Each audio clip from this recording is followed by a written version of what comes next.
Hey, good morning and welcome to Breakthrough Walls. I'm Ken Walls and I'm your host. And you guys are going to love this one. I've got a rock star on the show today, Mr. Don Schin. If you don't know his name, you want to stick around. This is going to be amazing. Stay with us.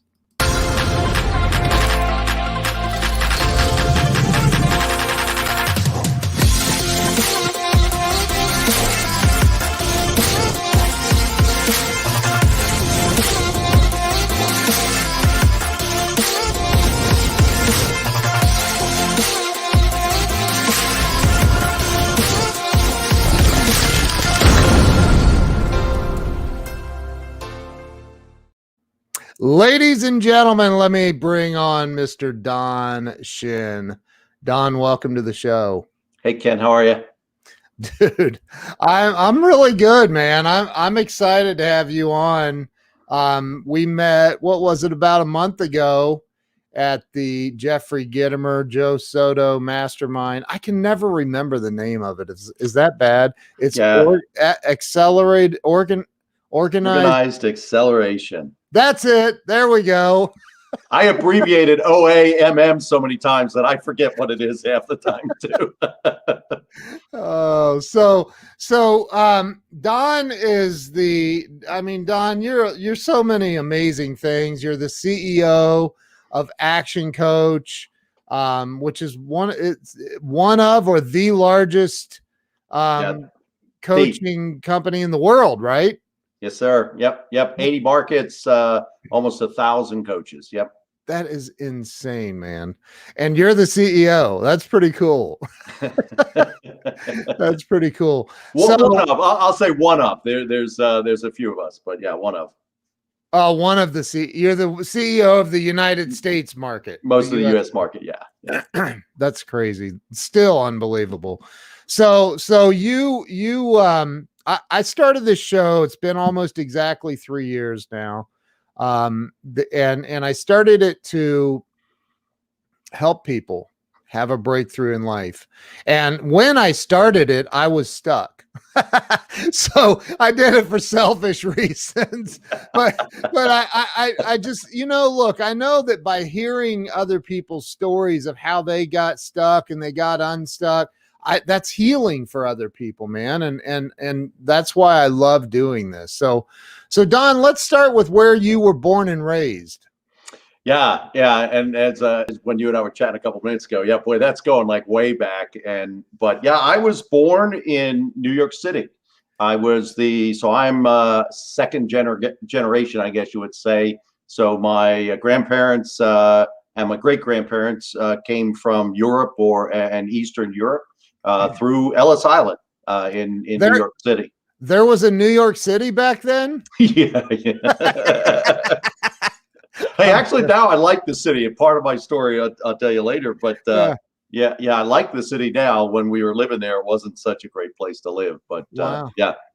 And we moved when. Go ahead. Yeah, what part of the city were you born in? We were in Queens. Okay. My parents were born and raised in Brooklyn, and I guess the upscale or the step up was to move to Queens. Nice. And then the long plan was to get out of the city. Back then, it was just the city was transitioning in a bad way, and the goal of many people in my father's generation was to be able to get out of the city. So okay. we eventually did. I actually still live in central Pennsylvania, basically where most of my life we spent in central PA. My father was in the Navy. Okay. During the war, he came out and very much blue collar experience. Went to night school to get some college, but ended up being a civilian employee for the Navy. Worked in the Brooklyn Navy Yard. And in the 60s, they were determining that there was too much concentration, so many bridges across so many rivers and waterways, that there was too much concentration in the city. So they started moving some people out. And my dad's department was moved from New York City to central Pennsylvania. And like, okay, so that had to be a like, how old were you when you moved to Central PA from New York City? Yeah, I was 10. Okay. And I love to tell the story because obviously I at the time I had a very strong New York accent. Yeah, And somebody just said that. Look, I yeah, know. yeah, and that's right. You can lose it as a kid and you don't lose it as an adult often. And so my mother never really lost it, but I'll never forget, you talk about things you remember. I'll never forget first week of school. We had to read. They went around desk to desk. Every kid had to read from a book, and I was way in the back of the room. Last name S. You got stuck in the back of the room alphabetically, and so I got my opportunity to read, and there was a pause, and literally, I kid you not, the teacher looked around all the other kids down the aisle and said, "Listen to this." Said, "You're not from around here, are you?" Oh, jeez. The new kid in the class, the new What kid in the the heck? school, already with the accent thing going on, and the teacher highlights, "You're not from around here, are you?" So that was my welcome to Central Pennsylvania. That's really good. Teachers. Some teachers. I Uh, mean, she was a dude. lovely lady, but it wasn't what I needed. It was not the confidence builder that I needed. So anyway, we overcame. Yeah. So it had to be a pretty big shock though for a 10-year-old. It was. I had never, I'd always walked to school, in the city. My brother would walk me to school. Now I had to get on a school bus. Never had to make friends. So now suddenly I'd had to make friends. I remember a kid across the street. In fact, he's going to be in town this week. His older sister passed away, and but anyway, I remember trying to meet him. He was out playing in his yard. I was out playing in my yard, and it's like, I'm doing something stupid to try to get his attention. Yeah. But Wow. yeah, it was quite a shock. It was quite a shock. So you, I'm assuming you eventually blended in, you made friends, you went to school there, high school. Did you and this is in Harrisburg, right? It's in Area the or Yeah, it's in the Harrisburg area. Yeah, it's actually the city's divided, or the area is divided by a river. So I'm on the west side of town, so to speak, more suburb than city. But my yeah. my buddy Mark Gassert said he grew up in Lebanon, PA. So Yep. that's Well, I'm not, in more of the Camp Hill, Mechanicsburg. In fact, when we told people we were moving to Camp Hill, they actually thought we were like moving on base or something. They thought it was some they thought it was some military thing. wow. So and there's somebody joining us from hell. Oh, great. Joaquin. Joaquin. Yeah, Yeah. yeah. Well, we're close to Paradise, Pennsylvania, and Intercourse, Pennsylvania. So, and there's a couple of other ones I won't even mention that are really, really weird. I won't go public with. But that's sort of central Pennsylvania. That's funny. We actually did a show, Glenn Morshower and I, one night. We zoomed in on the map because we were talking about people bringing up the weirdest area or and we brought up Intercourse, Pennsylvania.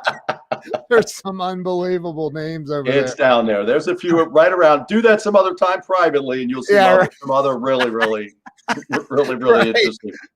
That's so funny. But so did you end up going to college then? I did. I did. Yeah, went all the way up through local high schools here. Went to, in fact, my wife and I talk about, I don't know why we've been talking about this recently, but yeah, she and I met in college. I went to school in Pennsylvania. I Okay. remember wanting to go to a particular school for accounting. It was local, but it was a private school, very expensive, and candidly, I couldn't afford to go. And so I went to a state school, and ended up paying for 50 to 60% of it myself. My parents did all that they could to pay as much as they could. I ended up funding probably 50 to 60% of my education. So walked away with no debt or anything of that nature. Worked my butt off every summer, every vacation, worked double shifts. I was putting in 60, 70 hours a week in the summers to make enough money to stay in school. Wow, good for you. And I thought you were going to say I made the smartest decision of my life and drove over to Ohio State University. No, but it's funny you say that, because my daughter went for 3 years to Ohio State and then finished up at Liberty. Wow. But it was my goal that that my kids that I would be able to pay for my kids' education. And that was awesome. One of my sort of bucket list or lifelong goals. And but I made a deal, and I think this is an important lesson for anybody that's got teenage kids. I made a deal with my kids, and my oldest, my daughter, I'm not quite sure she believed it, but she figured it out, and my son got it after seeing what his sister went through. But I said to him, I'm there, look, there's a lot of stuff you can do, and if for some reason you pick a school that mom and dad didn't fully, save for or invest for, I'll pay any student loans that or any kind of funding that has to be repaid. I will pay for it as long as you do your job, and that is graduate in 4 years, graduate on time. And my daughter did not. So she ended up with a little bit of debt that she had to pay after she did graduate. And my son actually ended up getting some academic scholarships and stuff while he was a student athlete, and he has no debt, nothing that he had to end up paying off. So I highly recommend anybody that has teenage kids, because you can do the loans and the grants and FAFSA and all kinds of good stuff that you don't actually have to cash flow it all up front. Yeah. But I recommend having some kind of a deal with your kids, because even, and I'm not a knock against Ohio State, but in their freshman indoctrination or orientation, they actually told the kids, "Oh, don't worry too much if you fail a couple classes. We have a couple of things that are like free, where we won't give you an F. It won't stay on your transcripts." I went, "What? You're setting these kids up to go 4.5 or 5 years anyway." And that was not the deal with my kids. So. Wow. Well, you met my wife. She's on here. She says hello. So she went to a private college, and her dad, her dad, this is what my parents and I had the same deal. Yeah. So we were fortunate that we were able to pay for all the kids' stuff. It was, you look back, and I know this show, Ken, is to help other people. I look back in life, and there's pockets or things you go through, and one of them I felt I've done well was investing to be sure I could meet that goal of the kids going to a school, and we kind of gauged it as a Penn State, kind of an in-state school. Penn State's not technically part of the Pennsylvania University system, so it's even more expensive. But we geared toward and told the kids, we'll pay for this. Now, Ohio State, out of state, was much higher, and my son going to a private, he went to also to a private school, but we were still able to afford all of it for the kids. So one of the things I did well. That's so awesome, man. So awesome. Colleen said her daughter got a full ride. That's awesome. Hey, Colleen. I know Colleen, actually, working with Colleen on a couple things. So you know Colleen? I do. She's a client of mine. She's a dear friend of mine. That's amazing. Yeah. So Colleen is absolutely amazing. So let's go back to when you graduated from college. What was your degree in? Accounting? No, it actually was in general business. I was going to go the route of what was it called? Gosh, I can't remember what it was called back then. Sort of what computer science. Actually, it probably was computer science. It was probably even back then called computer science. And so I was going down that path. I made that switch from actually being a math major at one point in time into the business school, wanted to be into computer science. An advisor said, "Oh yeah, we'll kind of move things around here and still let you graduate on time." Well, I couldn't keep up with all of the courses, So somewhere in there, I went what was called general business management, and I did graduate on time, but it was really a general degree with kind of the equivalent of an econ minor, if you will. So, but stayed in business. Stayed in business. So you get out of college, you graduate college, and what you took over as CEO of ActionCOACH? Yeah. It was funny. I was in a fraternity, and it was a very difficult. The mid to late 70s, it was very difficult to get employment. And yeah, Mark, absolutely. Hack is a great school. Wished I'd have realized that back in the day. But it was very, very difficult to get employment out of college. And the crazy things fraternity brothers do. We would post our rejection letters on a wall. Oh my God. Wow. So, you were interviewing, sent back in the day, there was no Monster or Career Builders or Indeed, or, so it was all kind of on your own.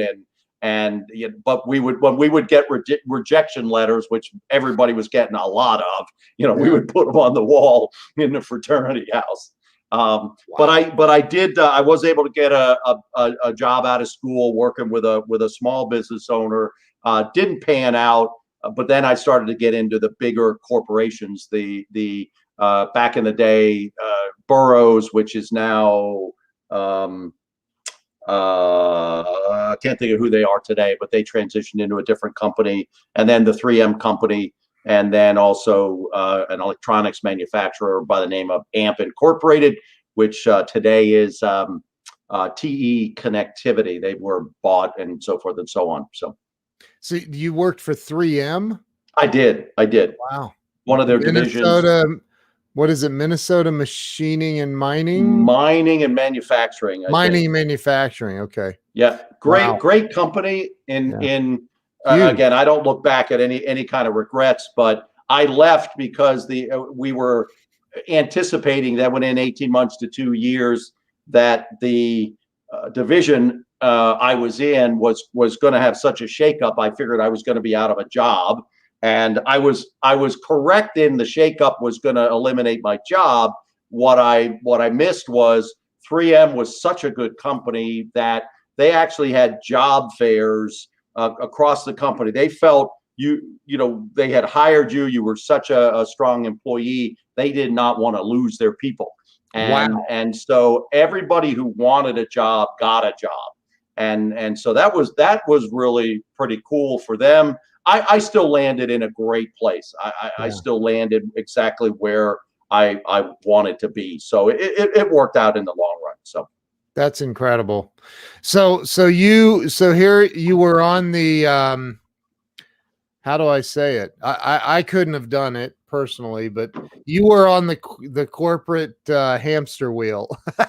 Yes. I say I always talk about I was climbing the ladder, and every once in a while I went, uh-oh, maybe it's on the wrong wall. Maybe I've got the ladder up against the wrong wall. But and actually it was really, really good for me. I think I always had in the back of my mind that hey, I'd love to own my own business someday, but what would I do?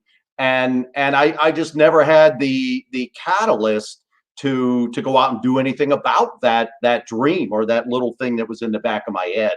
So yeah, we had great opportunity. I did business in over 30 countries. My family and I got to live in Japan twice. I was selected as one of the top executives of the future, so I got quite a bit of additional training and leadership skill set development. And then one day, a company came in and made a hostile takeover to acquire this $7 or $8 billion corporation that we were.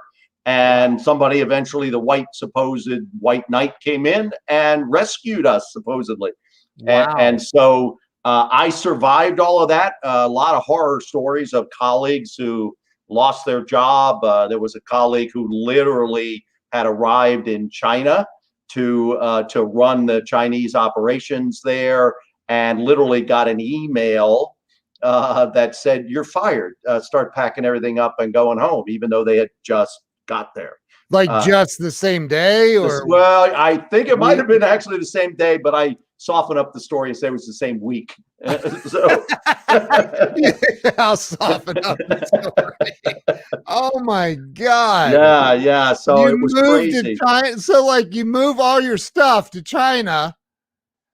Yeah, his stuff actually hadn't even arrived. When you do an international move, a Yeah. bunch of stuff goes into a container, goes on a boat, and like 6 weeks later, it shows up. So his stuff hadn't even arrived. Oh my so so God.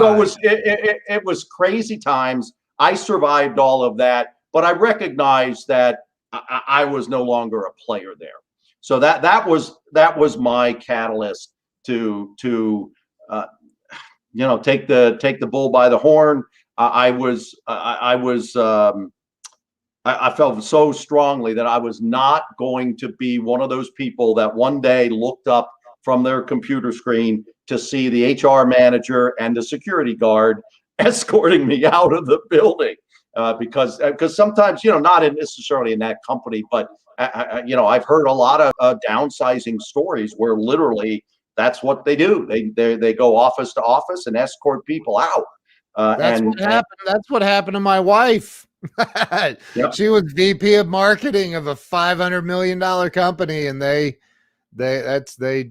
eliminated her department. Yeah. So I was just felt very, very strongly. I was not going to let that happen to me. Wow. And so I used all of that sort of negative energy, if you will, to turn it into something that I could control my own destiny, that I could go out. And that was the very first time I owned my own business. I was actually the very first franchise partner for ActionCOACH in the United States. So you don't get to meet too many people like me, candidly, not bragging or anything, but how many people, even sometimes, meeting the founder of a company or some of the first people in. Well, as I said, we were Australian based at the time. And I came in as an area developer or a master franchisee. So I actually started my first business in 2000. And as I said, use that whole corporate experience to say, I want to change the culture around me. I want to take control of my own destiny. I want to be responsible for my success and not have someone above me be responsible for my success. So, let's talk about the beginning stage of that, because I've started many companies. I have no idea what it's like to start with a nice bank account. Like I've always started with just hitting the door-to-door grassroots, and so you go from I would say, I don't know, you had to have had, I would imagine, a 6-figure income and this cushy job. Maybe not cushy, but my wife always says, never, ever, ever underestimate the value of a weekly paycheck. So, right. So, but you go from this corporate job where you have a guaranteed income, and you're like, I can't. And so you're going to buy a franchise. That franchises aren't free. So you're buying the very first master franchise of ActionCOACH. What in God's name made you think you were qualified to do that? Well, when I look back at it, I go, "What were you thinking, Shin?" But I did. I took about 5 or 6 months. I actually worked with a career coach to help me determine what were my skill sets and what really drove me, what were my passions, what were my motivations. So I worked for a number of months with someone guiding me through all of that, and I felt I needed to be in a people business, and I needed to be in an environment where I could give. I needed to be in an environment that I could contribute and impact people's lives, but also build businesses. There was always a piece of me. In fact, in my corporate days, I had the opportunity for about 3-4 years to build a small department, and we got it up to $20-25 million, and that was like a small business within the big business. And so that was exciting. That really motivated me, but it had to really still had to be in that people segment. So when I found Action Coach, it was, honestly, it was a no-brainer. The master franchise model allows you to really build something beyond yourself, and I had a greater impact. My goal was not so much for me to carry a client load of coaches, or pardon me, of businesses that I could coach, but rather find other people that wanted to carry those client loads and help them develop their clientele. And in that way, I could impact far more businesses in Pennsylvania, and then eventually I acquired the rights to New Jersey as well. So I ended up, and by the way, just full disclosure, I ended up cashing in. The investment was middle to upper six figures over the years. I cashed that all out handsomely, nicely in 2015. Was away from Action Coach for about 3 years, and then the founder of the company asked me to come back in this executive role. So, wow, dude. So, but here's the thing: you were the first one. Like I said, what was I thinking, Ken? No, I'm like, I mean, they must have had one heck of a sales pitch. Honestly, it was just knowing I was in the right place. And this is something, because I still do, and when I was away, I did this really kind of this career coaching, where it's often called franchise brokering or franchise consulting, and I still work with people who are referred to me. And so it was really, and now the career coach kind of helped me. I do a lot more extensive work with folks than she did with me, or in a different way. But it was really knowing I was in the right place. It was really feeling the passion. That's why I said it.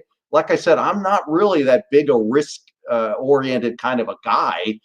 Hey, I'm working for a Fortune 200 size companies. That's not risky, And although in today's day and age, candidly, with the way corporations shift people around and downsize this quarter and hire people next quarter, if you're of a certain age, you're pretty. It's often risky having that, believe it or not, having that paycheck from the bigger companies anyway. So I just knew, Ken, that I was in the right place. I was excited about this. I actually even left early enough that I lost a $45,000 annual bonus. I walked away from. If I'd have stayed like an extra 4 months, 5 months, I would have gotten this bonus. And so you think you knew that? Oh yeah. Well, I didn't know exactly what it was going to be, but the company was having a good year. I knew there was a bonus there. I wouldn't say that I knew it was that much, but I knew there was a bonus there. So I just felt I could have a greater impact and make more money by starting the business quicker, sooner. Yeah. Wow. So that's impressive. I can relate. By the way, I can relate. So many people have said to me, "What were you thinking?" or "What are you thinking?" So I get it. I think that you say I'm not much of a risk taker, but dude, that's a huge risk. That's a big risk. Again, it was calculated. I brought my wife into the mix because I wouldn't do something without her support. And this is something I encourage everybody. You if you're married, you need that spousal support. If you're not married, your circle of friends. Now, don't let those people hold you back, because they won't always envision the dream that you have. Right. So it's got to be a balance and look for the people that will support you if you found the right thing and you're following the dream. So some people will not see that vision because they don't have it for themselves, so they're not going to see it for you. So there's a kind of a balance in there. But anyway, my wife and I talked a lot about it. We said, especially again being the first one in the U.S., we kind of said, look, if this is a bust, in 2 or 3 years, can we rebound? So we had an amount of money we were willing to put in, and a number of years we were willing to wait to see it turn around, and those things all worked out. So obviously it was the right thing to do. But I mean, something to keep in mind, because people don't, people see, I've heard Grant Cardone say this, people don't see all of the, like, how many free speeches did Zig Ziglar give? I forget. It was like 1,500 or something insane. Right. Yep. And so people don't, people go, oh my gosh, look at Don Schin. He's an overnight success. But you don't, like, there were 20 years of like, pulling your hair out, literally. Look. Well, and I went in, it's funny because I work with companies now, again, in addition to the work I do with ActionCOACH, but I work with other companies to franchise their business. It's one of the other things I do. If they have a concept, is it franchisable? And I was recently near you. I was in Lancaster, Ohio, working with someone.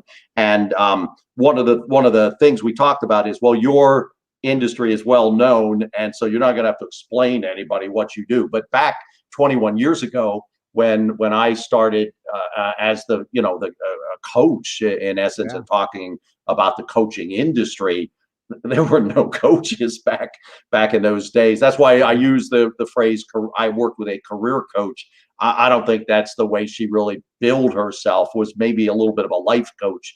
But coaching was like, what do you mean coaching? And so we had to create the market here, and educate people, and then sign them up, both as franchise partners as well as clients. So that first 5, 6, 7, 8 years of a new industry, you've got to recognize, you've got to educate first, and then make the sale. I think that's the scariest part. When I started my web development company, people were like, looking at, I think maybe we should get a website, so there were customers. I knew there were customers. You're going into something where you're the very first guy signing up for this new thing here in the US. And it wasn't like you had people banging on your door going, hey dude, go start a coaching business and invest high 6 figures. But I will say, from the risk factor, Ken, to be transparent, there were almost 100 franchise partners elsewhere in the world, but not in the U.S. But not in the U.S. So it definitely was a stretch, but at least I could look at and because I had global contacts, I could look at the Canadian market, I could look at the Australian market, the New Zealand market, and I actually had a friend, hey, look this company up for me, will you? And he literally went and physically visited them in Australia to make sure they were legit, to make sure it wasn't some boiler room kind of a thing. Wow. And but I had those kinds of contacts, so I could flesh out the concept and then take the risk to say, will it work here? It's just impressive. I personally, I think it's really impressive to say, yes, I'll invest 6 figures into this business that has 0 customers even interested. They don't even know it exists. like that's Steve Jobs level stuff right there. No, it's just impressive. So you said that you did. Now, what year did you start the ActionCOACH business? 2000.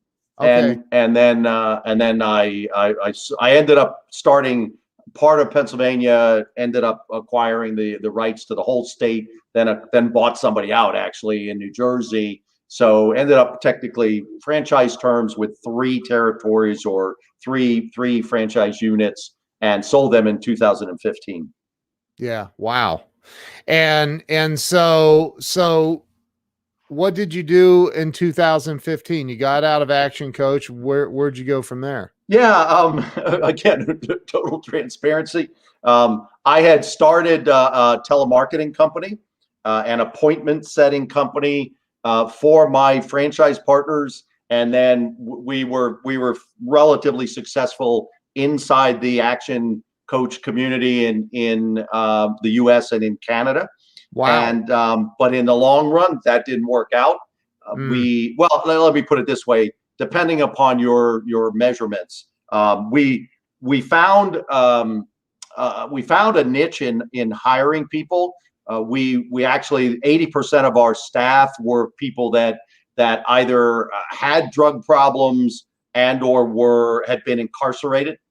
And so it turned out to be a second chance kind of ministry for us. Wow. And so because they were good on the phones, candidly, based on their life stories, they could, they could put up with somebody swearing at them or hanging up on them. That was minimal abuse, compared to what they had been through in life. But they brought a lot of problems. They brought a lot of baggage with them. It was difficult to keep them working, and they weren't consistently showing up. So I started that company. It did not. That was my intent for that and the franchise brokering and the franchise consulting to really be my future. And just didn't pan out that way. But the kind of the more pure consulting and the franchise brokerage has really worked well for me. And then, as I said, Brad Sugars, the founder and owner of ActionCOACH, called me back. He needed somebody to walk right into that CEO role. And he's there's probably nobody around that knew the people already, so I had credibility in the franchise organization, as well as understood franchising and could step right into that role and be successful. So that worked out well, and that's where majority of my time goes today. That's amazing, man. And of course, I've heard of Brad Sugars. Is it with an S on the end? Sugars? It is. Yep, it is. Yeah. Yeah, I've heard of him. I know. I think Jeffrey Gitomer's friends with him, right? They are. Yeah, absolutely. Yeah. So. And when I mentioned the measurement, Ken, as to what success is, the business itself was never dramatically successful financially for us, but where it was successful was, again, not trying to be egotistical or anything, but where I think it was successful was in the impact that we made on people's lives. I ran the business differently. I ran it from a faith-based, we would have an open, morning kind of huddle. Anybody who wanted to join in and a short prayer to open up and a little bit of sharing to open up our day was allowed to do that. As I said, we gave people chances who couldn't get jobs. And, one of the people that was my sales manager, actually is now a motivational speaker and author. And he goes into schools now, talks about kids making choices every day. Awesome. And another gentleman I know came back one day, and I didn't quite recognize him at first. He was in a dealership, a car dealership, mechanic's shirt. And he said, and he was telling me, hey, I never would have gotten that job unless I had a little bit of employment experience with you gave me, Don. He got married. Both of these guys got married. Wow. So those, I believe that from a faith base, that we were wildly successful because of the week-to-week impact we had on people's lives. They'd been treated in ways that they'd never been treated before, or not in their recent lives. And then some of them really took advantage of. Many of them didn't take advantage of it, but that was on them. That wasn't on us. And many of them, like I said, had incredible success. So, see, that's what life's about, right there, man. I really, you can't take the money with you, but you can leave a legacy of the people that you've helped. That's amazing.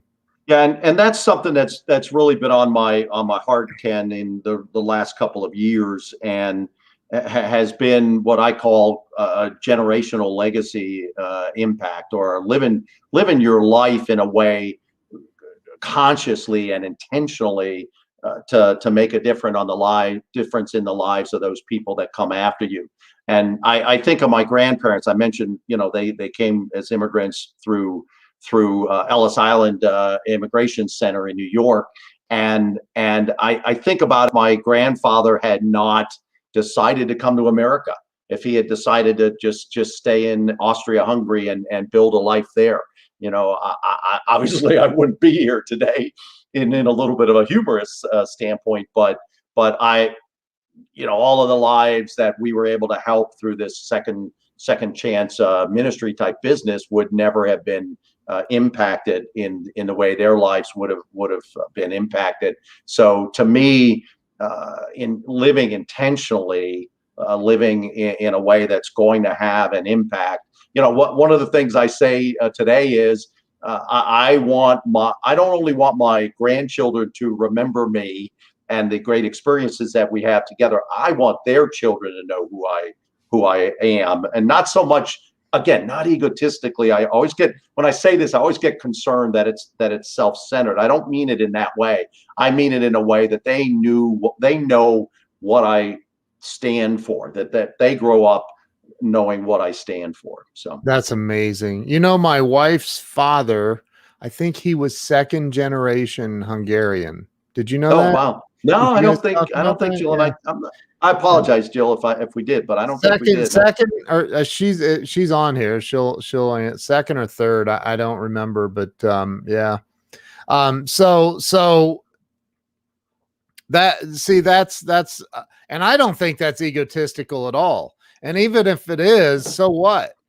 Because I think that if more people live their life in the direction of how am I going to impact generations to come, and how are my grandchildren's children going to remember me, in a positive way, I think we'd be in a much better world.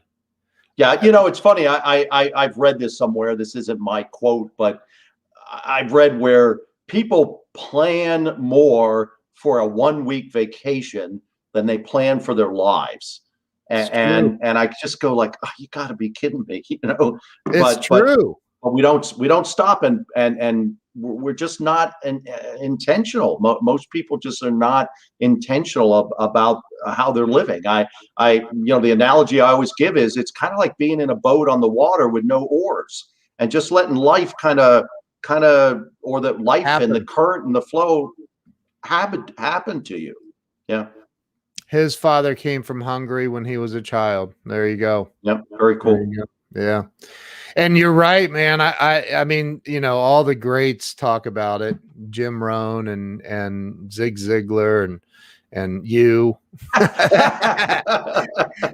I literally just published a little book/journal a few days ago, called the 10-Minute Mastery Journal. That it's literally, because people don't map out their days, man. They don't map out their days, and then they get to the end of the day to go to bed, and they're like, what did I do today?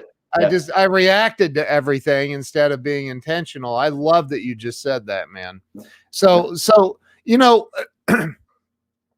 and this kind of leads into the one question I love to ask, and I always ask at the end of the show, but we're not at the end yet, but I'm going to ask anyway.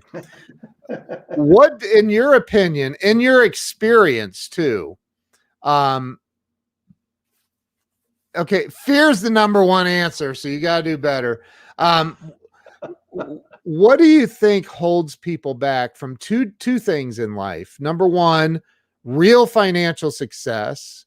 And number two, real happiness and freedom in life. And listen, I think money and happiness are related, contrary to what a lot of people say.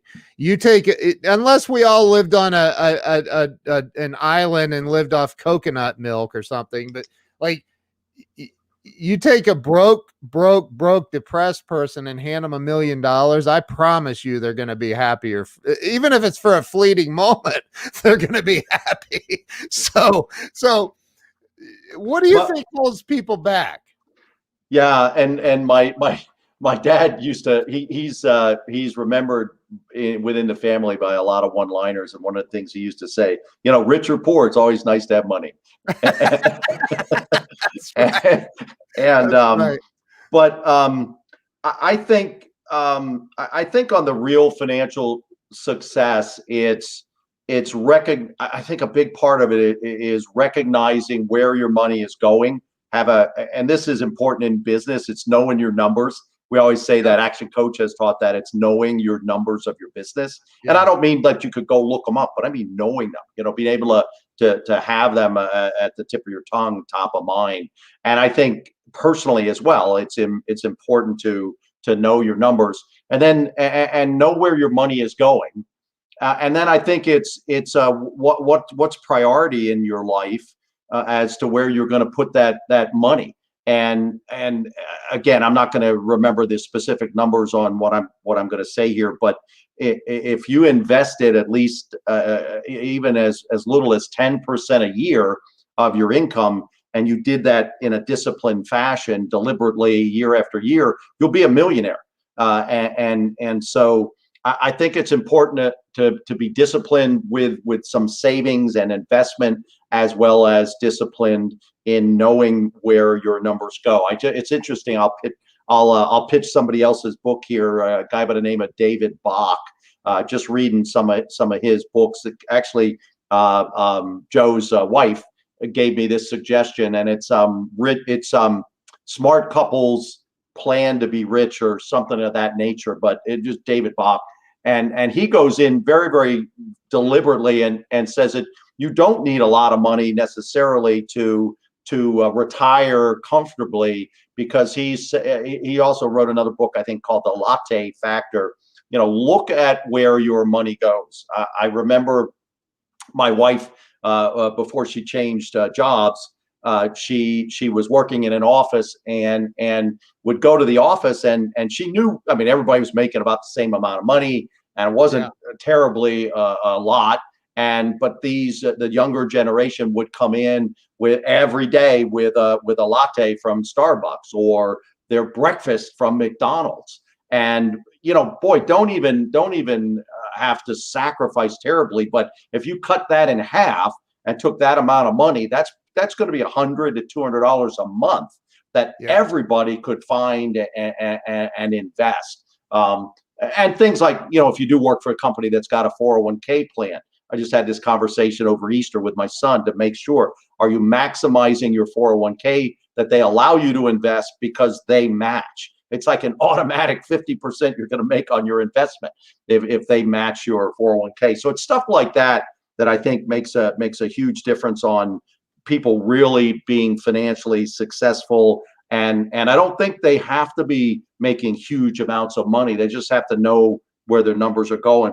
I think the other thing about freedom and happiness is you've got to know who you are and who you're supposed to be, and measure yourself based on who you feel you're supposed to be, based on your purpose, and not always measure yourself solely on, am I wealthy? Or is my bank account big? Or is my net worth high? I'm not saying those things are bad. I'm just saying the how you measure yourself. And this is something I've come to grips with, having owned that telemarketing company that was not really successful. I started to look at, how am I measuring myself, Ken? And when it was the number of lives that I didn't impact, but the number of lives that God allowed me to impact, the number of lives that came across my path, that I could either be just one link in the chain or be the one that helped them across the finish line. That, to me, your measurements on your success is going to be one where you can get up every day and go do it and have joy and have happiness. So see, I think that you were the one impacting them. I know you don't. And here's what. Look, you could have been changing oil at a Jiffy Lube or something. Instead, you're out here doing your thing. You're doing what your heart led you to do. And I think that people have a tendency of not listening to their heart. mm-hmm. and not, or they hear it, but they don't follow it. Right. That's true. No, that's very, very true. And So then the other thing I'll just mention is, I think our disciplines, like I work hard. I have a morning ritual and discipline that I will not break. And part of it is manages my energy for the day, which is, a lot of time people talk about managing their time. I work to manage my energy levels during the day. And it starts out, with a workout. It starts out in what I call my prayer closet. So spiritually, I'm getting connected. And honestly, Ken, when I don't do that in a day, I can tell, at the end of the day, I can tell I skipped my workout, or I can tell I skipped my my prayer closet time. Yeah. I really can. I mean, it's noticeable. Yeah. And so I think people are successful based on the rituals, the habits they build. Your habits make up 80 or 90% of your life. You know, what you're going to do every day is based on the habits you've created, bad Amen. or good. Amen. Dan Altmeyer wants to know what your connection to the Washington Nationals is. It's a was, and I was a chaplain for their AA affiliate here in Harrisburg. So for 7 seasons, 7 years, I was a chaplain here in town, and that was, again, it was a great opportunity. You know, we saw kids making no money there, and kids that were millionaires already, you know, by the time they were 18, and so I was able to pour into their lives. Sunday mornings when they were home, got to do a little preaching on Sunday mornings when they were home, but also had the opportunity to pour into them one-on-one. We would get the guys together either in small groups, or I would even, you know, get together with guys one-on-one. And then we were also what's called a host family. So actually we had players staying with us because they're very transient, so to speak, at that level of baseball. So they never know when they're going to be called up or pulled down in the system. And so they can't really get apartments. Hotels are too expensive. So they have this loose system of host families. So we host for a number of years. We hosted some of the kids. That's amazing, man. Wow. I didn't know that you were a chaplain. Wow. I was. Yep. And I speak Japanese too, so nobody ever knows that either. Ah, watashi wa nihongo ga skoshi hanasemasu. Ah, sugoi.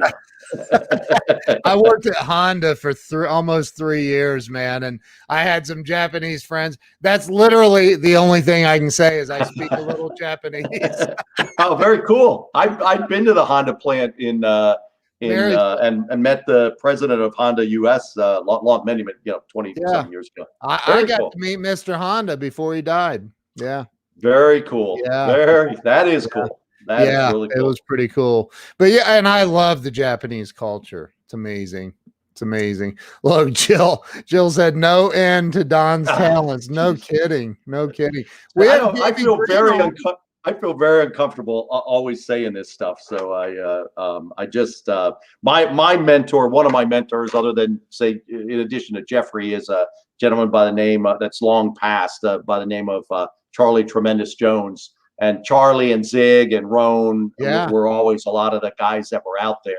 And Charlie, again, for kind of faith-based reasons, Charlie was also always very concerned about him getting the spotlight. You know, everything I have and any talents or any experiences I've had, I just feel that God opened those doors. God gave me those talents to be used for His purposes. So I always feel I just awkward, you know, if the spotlight's on me. So dude, I think that's what this show's about, man. And I think that like Jill says, you should be proud of your gifts and talents because you're a hidden gem. I didn't even know about you.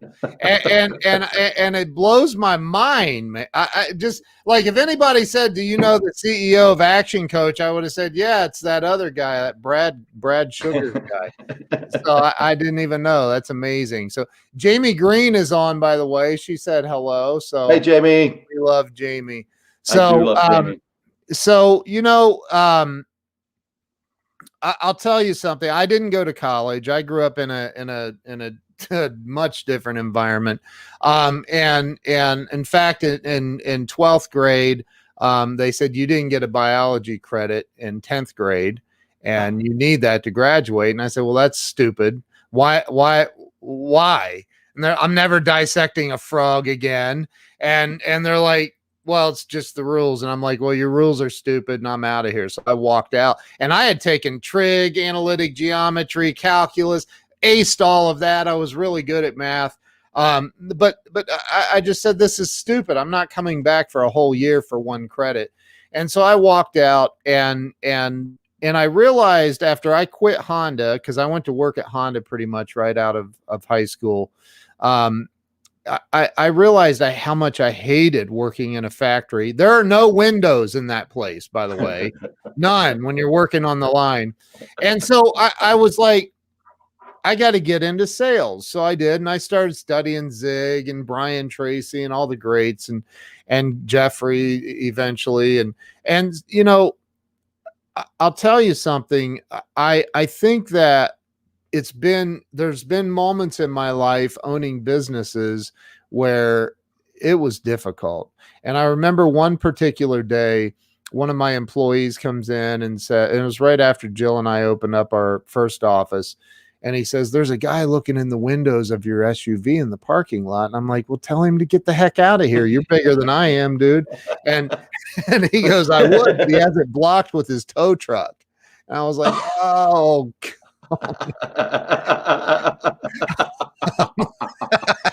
and dude, Oh, I mean, you want to no. talk about a day. I honestly, it was the most humiliating day of my life, having my car towed in front of my employees, and Yep. there was nothing wrong with my car.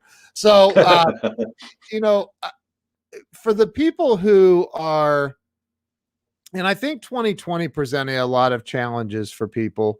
The suicide rates skyrocketed. People just have been through a lot of struggles in the last year or so, and for those people who are barely hanging on to life, they've tried everything in their business. They don't know which way to go. What do you say to the people who are just barely hanging on, Don? Like, if they called you up and said, my car just got repoed, my electric's being shut off tomorrow, I don't know what to do, I'm freaking out, and I need help. What would you say to them? Yeah, wow, that's a tough question in 30 seconds or a minute that you probably have left. No, go as long as you need to go. Yeah. I would say something that hit me, and again, I'm not going to remember the guy's name, but there's a gentleman, I think he's Canadian.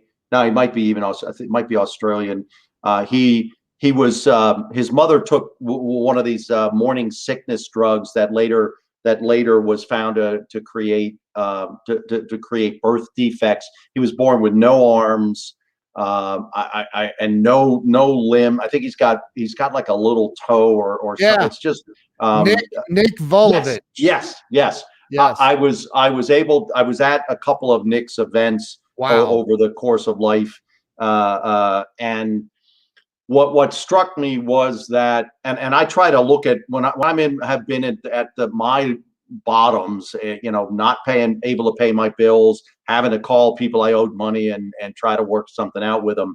I just always looked at it that my worst day, somebody hopes for my worst day. Somebody's better or best day is my worst day. And that just gives me hope to feel like I'm going to get through this, and someone else would just be tickled pink, for example, to not already be out on the street, thrown out of their apartment. Maybe I'm having trouble paying my electric bills and stuff, but somebody else has already been evicted, or they're living in the cold because the electric's always been turned off, been turned off. So I just look, I've gotten through my worst times by believing that somebody else would love to have my status where I am at the moment. And then the other thing for me is just honestly is my faith, Ken. I believe in the long run that I'm on this earth, but I'm in this world, but I'm not of this world. I believe I'm going to end up in a different place that's going to have no pain, that's going to have no sickness, that's going to have no overdue bills, and that's my hope in the long run, that I can survive this 70 or 80 or however many number of years I'm allowed to live here. I can survive anything here because my real goal is to end up in the right place for thousands of years, for eternity. And so that's always my hope, is I'll get through what I'm going through here because I know in the long run I'm not going to be here forever. That's amazing, man. That's amazing. What are some final words of hope and inspiration? I have a lot of business owners, entrepreneurs that watch the show or listen to it on the podcast. What are some final words that you would would leave them with to take their business and their lives to the next level? Yeah, that's a great question. That's a great question. I would say be a continuous learner. If they're listening to you, they're doing things that they're trying to tap into other resources. They're trying to gain other knowledge. And so I think the most successful people I've seen are continual learners, and don't go into something, if you want to get into real estate, get some education, pick up a book on real estate, go to a seminar on real estate. If you want to flip houses, don't go in it, with your last dime, before you get some education. And then the other thing, honestly, is truly the building of habits.